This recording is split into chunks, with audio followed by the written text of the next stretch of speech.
So today we're going deep on this really cool interview with Rajeev Shukla. Okay. And he's obviously, deeply involved in Indian politics and also in like the world of cricket administration, especially with the BCCI. Yeah.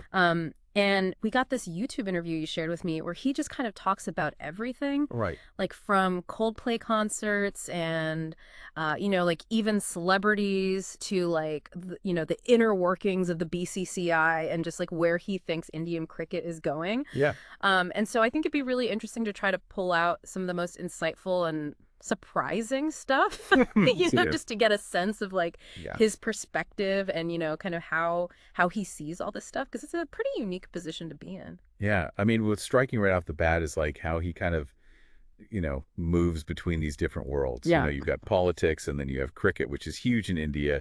And then you've got all these celebrity connections. Yeah. So it's really interesting to see like someone who can operate at such a high level in all these areas. Yeah, it's true. And he seems so comfortable, like just talking about all of it. Yeah. So let's jump in. One of the things that I thought was really interesting was that he talks about going to this recent Coldplay concert in India. Okay. And it reminded me of this thing I read about like back when Rajiv Gandhi was prime minister. Yeah. He actually organized a Bruce Springsteen concert Wow. at Jawaharlal Nehru Stadium in Delhi. And it was like this huge deal Right. because it was like the first time a major, Western singer had performed in India. Wow. And it was like during the Born in the USA tour. So like it was a massive crowd. That's so cool. And so like, you think about that and then, fast forward to today and you have like these massive, visually impressive concerts like this Coldplay one. Yeah. And it's just interesting to see how things have evolved. It's like a whole different level of like production and, just the whole experience. Right, exactly. And it's Yeah.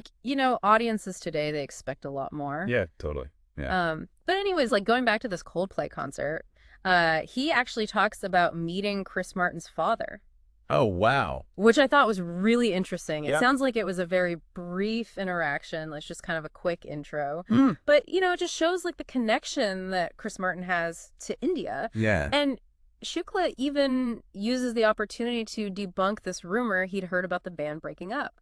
Well, He's like, no, they're not breaking up, Yeah. like straight from the source. that's awesome. Yeah, it's like these little insights that you get Mm. from these conversations that, you wouldn't really find anywhere else. Totally. Yeah. And speaking of connections, Shukla is actually friends with Sachin Tendulkar Of course. Yeah. and Chris Martin, Oh, which yeah. I thought was really interesting. That's a cool pairing. Right, yeah. And it sounds like they met through this event for the Sachin Tendulkar Foundation, Okay. where Shukla also met Chris Martin's father. Mm-hmm. And it makes you wonder, like, how did these two guys connect in the first place? Like, maybe through their shared global fame, or maybe through Sachin's time playing cricket in England. Right. Like, England is a country that loves both sports and music. Yeah, definitely. Yeah. But yeah, it's just really interesting. And one thing that I found really cool was like Shukla talking about Sachin's personality. Okay. He describes him as like really grounded, Mm-hmm. which is, pretty remarkable considering how much he's idolized in India. Right. And he even said that when Sachin was a member of parliament, he was very quiet and reserved. Interesting. Like he wasn't seeking attention or anything like that. Yeah. I mean, you see that a lot with like really successful people. Yeah. They don't need to be loud or flashy. Right. They're just kind of quietly confident. Right. Exactly. Yeah. Okay, so let's shift gears a little bit and talk about politics. Okay. Shukla actually talks about how he's tried to mediate some of the, political disagreements. Mm-hmm. And he even jokes about how it's like impossible to mediate between like Modi and Rahul Gandhi. He's like, that's way above my pay grade. Yeah. But he does talk about these more informal gatherings of politicians from Yeah. different parties. Yeah. And it's interesting to hear about these interactions Yeah. because, in public, they're always like, at each other's throats. Right. But behind the scenes, it seems like there's a bit more, Yeah, like maybe some civility. Yeah, exactly. Yeah. And he talks about how Arun Jaitley used to host these lunches Mm-hmm. where he would invite members of the opposition. Okay. And it was like a very cordial atmosphere. That's interesting. Yeah. And he also mentions how the central hall in the old parliament building Yeah. used to be like this place where, even political rivals could just chat casually. And he kind of hints that that's something that's missing in the new parliament building. Yeah, I mean, I guess that makes sense. If the space is designed differently, it can affect how people interact. Yeah, maybe. Yeah. Yeah. He also has some interesting thoughts about like political parties in general. Okay. He says that even in casual settings, like most of the talk among politicians is about politics. Right. And he also noticed this perception among politicians that, if you're not in politics, you just don't get it. Yeah, that they have this like insider knowledge. Right, exactly. Yeah. And he even mentions that like he's seen disagreements Mm. among politicians, even in these informal settings. Right. So they might agree on party lines, but they still have their own individual opinions. Yeah, exactly. Yeah. And then he talks about the mental health of politicians Okay. and how stressful it is. Yeah. Like he points to the constant public interaction and the pressure to meet everyone's expectations. Right. Like people are always asking them for jobs or invitations to events. Yeah, it's like they're never really off duty. Right. And he says they have way less privacy compared to like bureaucrats. Yeah, bureaucrats can just kind of go to their office and close the door. Right, exactly. That's a good point. Okay, so moving on. Let's talk about cricket and Bollywood. Okay. Two huge things in India. Yeah. Shukla actually talks about who he thinks from those worlds would make good politicians. Interesting. And he specifically mentions Dhoni and Sourav Ganguly. Yeah, they both have that leadership quality. Yeah, and he thinks Dhoni would definitely win Really? if he ever ran for office. That's interesting. Yeah, and then he talks about how Dhoni's a bit of a recluse. Okay. Like, he doesn't even have a mobile phone. Wow. And he said it's really hard to reach him. Yeah. I mean, that's pretty rare these days. I know, right? Yeah. And then he has this really interesting anecdote about Shah Rukh Khan Okay. and his philosophy on food. Interesting. He says that Shah Rukh believes that no one has ever died from not eating, but many have suffered from overeating. So he's like advocating for moderation. Yeah, I guess so. Yeah. And he also talks about how Shah Rukh finds joy in his work Mm-hmm. and spending time with his family. Okay. And he often works really late into the night. Wow. And he also emphasizes how important Gauri Khan is Mm. in Shah Rukh's life and career. Yeah. I mean, it's always good to have that strong support system. Right, exactly. Yeah. And then we get a little glimpse into Shukla's own daily routine, Okay. which is actually pretty relaxed considering everything he does. Yeah. He says he usually wakes up late, Mm-hmm. and then he reads the newspapers to catch up on everything. Okay. And then he attends various meetings, Mm. both political and cricket related. Right. And then he likes to read books. What kind of books? He specifically mentions history and biographies. Interesting. Yeah, he thinks it's really important to read to gain knowledge.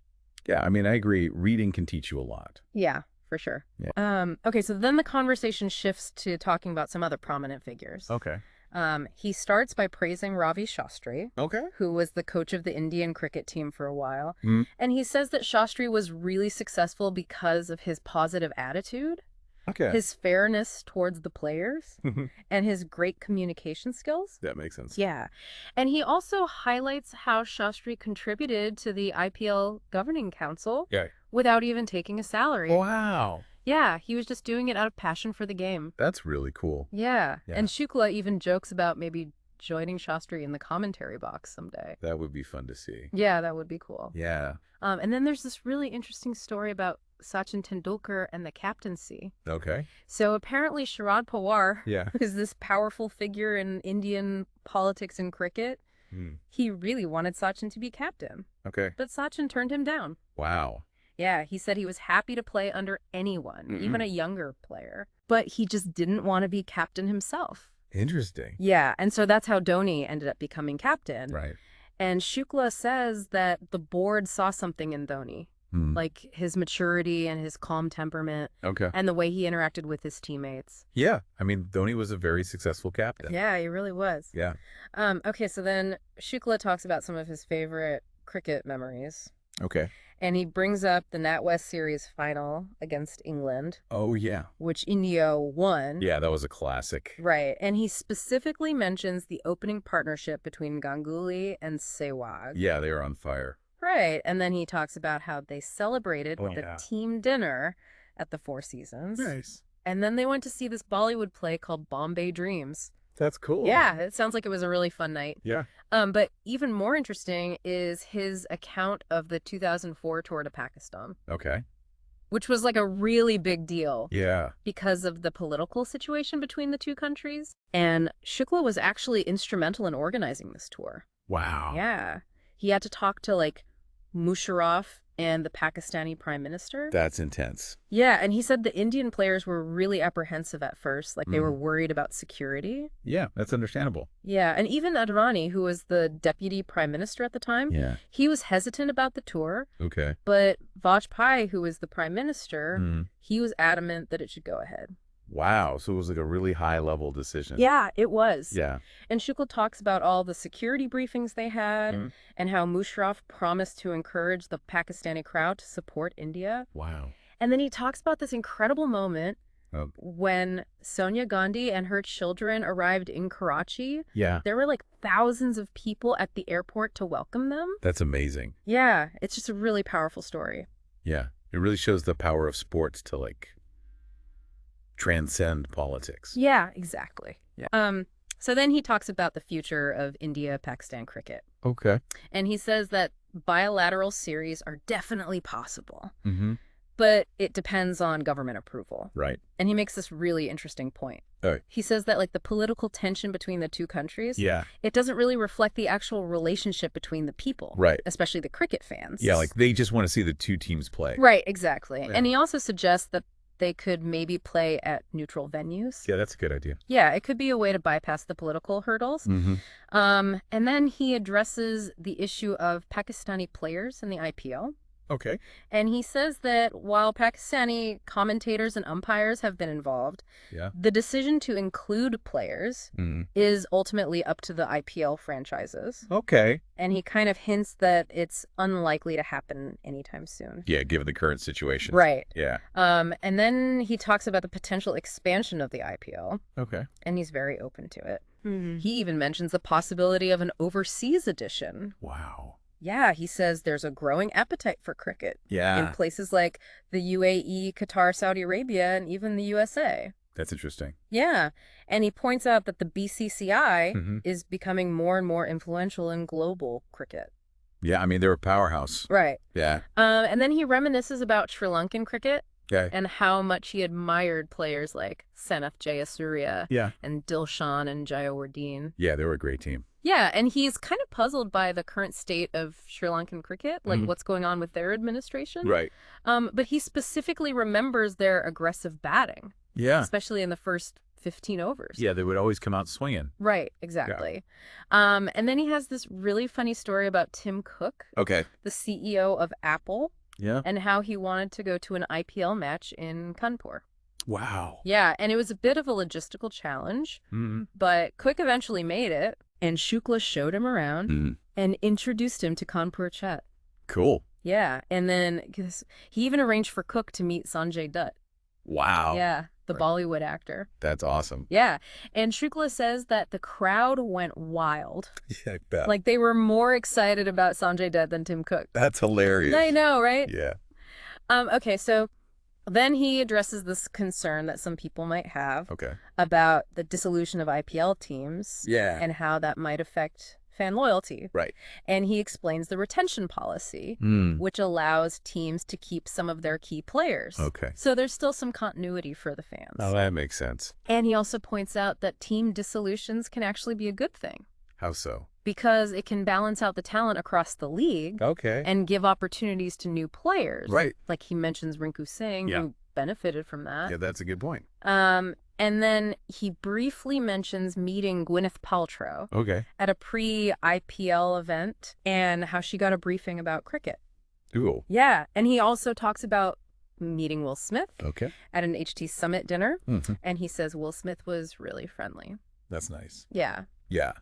And then he talks about his longstanding friendship with Shah Rukh Khan, who he calls his bro. Yeah. And he tells these stories about how incredibly popular Shah Rukh is. Like even in London, people recognize him instantly. Yeah. I mean, he's a global icon. Yeah, he really is. Yeah. And then he has this other anecdote about Amitabh Bachchan. And how a former Indian prime minister was told by the Egyptian president that he should appoint Amitabh Bachchan as the Indian ambassador to Egypt. Wow. Yeah, because the president thought it would really strengthen the relationship between the two countries. That's amazing. Yeah. It just shows how much respect Amitabh Bachchan has. Yeah, he's like a national treasure. Right. Yeah. And then Shukla reflects on how superstars like Shah Rukh Khan and Amitabh Bachchan managed to stay grounded And he Mhm. says it's because they recognize that fame is temporary. Okay. Like it's not going to last forever. Right. And then he talks about the key traits for success. Okay. And he emphasizes hard work, Mhm. strategic planning, Okay. and what he calls divine grace. Like luck. Yeah, like luck or good fortune. Mm-hmm. And he uses this analogy of a hardworking bull versus a strategic thinker Okay. to show that it's not just about effort. Yeah. You need to be smart about it, too. Right. And then he talks about how much he enjoys connecting with people Right. from different walks of life, Yeah. whether it's politics or cricket or Bollywood. Right. And he just loves having conversations with people. Yeah, he seems like a very social person. Yeah, definitely. Yeah.